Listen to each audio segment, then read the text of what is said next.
د مثال په توګه باندې په یو شپه کې کروپتی جوړ شي یا په 10 ورځو کې 10 پاونډه وزن کم کې یا خپل مخ په یو هفته کې د 14 سپومې په شانتي وپړقوي وغیرہ وغیرہ. نو د داسې پیغامات په ذریعه سره هغوی مونږ ته خپل پروډکټس پیش کوي. نو زمونږ هم دا زړه غواړي چې مونږ هم دغه شانتي شو او د دې وجې نه مونږ مجبور شو او د هغې هغه پروډکټس واخلو. د خدای دپاره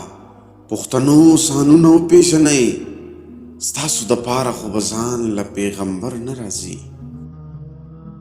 الله الرحمن الرحیم. د مینیپولیشن دریم نمبر ټیکنیک چې کوم دی نو هغه اسپریشنل میسیجز، یعنی د جذباتو راوچتولو پیغامات. د برطانیې د یو مشهور ادیب یو ډیر مشهور قول دی چې سیګریټ پرېښودل اوسه پورې ما دپاره د ټولو نه اسان کار دی. یو اړخ ته د صحت خرابونکي څیزونه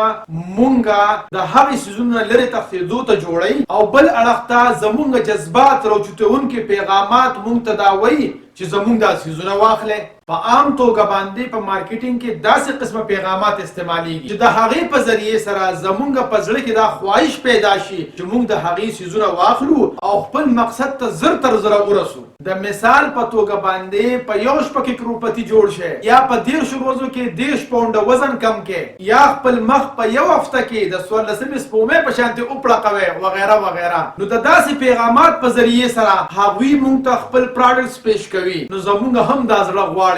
چې مونږ هم دغه شانتي شو او د دې وجې نه مونږ مجبور شو او د هغې هغه پروډکټس واخلو. اگر چې داسې قسمه پیغامات زمونږ په ذهنونو او په رویو باندې ضرور اثر انداز کیږي او مونږ په دې خبره مجبوروي چې مونږ د هغې پروډکټس واخلو، خو ګور یاد ساتئ دا اثر ډیر وخته پورې نه وي او داسې قسمه پیغامات عام طور باندې هغه خلک متاثره کوي چې د هغوی شخصیت غیر مستحکم وي یا هغوی د خپل ویژن حاصلولو کې د ناکامۍ نه یریږي او د داسې قسمه پیغاماتو په ذریعې سره تاسو ځوانان په دې مجبورولی شئ چې هغوی لاړ شي او په جیم کې داخله واخلي. خو ولې روزانه جیم ته تلل او هلته ورزش کول دې دپاره د یو مستقلې جذبې او د شوق ضرورت وي او د دغې جذبې د وجې نه خلک صحتمند ژوند تیروي. خو ولې دا مستقل شوق او جذبه د دې اشتهاراتو په ذریعې سره نه پیدا کیږي او کومو خلکو سره چې هم د خپل صحت خیال وي نو هغوی روزانه ورزش کوي او هغوی په 10 ورځو کې 10 پاونډه وزن کم کې په داسې قسمه پیغاماتو باندې اړو پروا نه کوي. خو ولې چې کوم خلک د ښه صحت خواهشمند ضرور وي خو ورزش نه کوي نو هم هغه خلک د داسې قسمه پیغاماتو نه ډیر زیات متاثره کیږي او ډیرې کمپنۍ د خپل پروډکټس او د سروسز ښه کولو دپاره مختلف قسمه کنسلټنټ او ایکسپرټ هایر کوي چې هغه کنسلټنټ د دې کمپنۍ د مالک هغه ویژن په عمل کې راولي او زیاتره کمپنۍ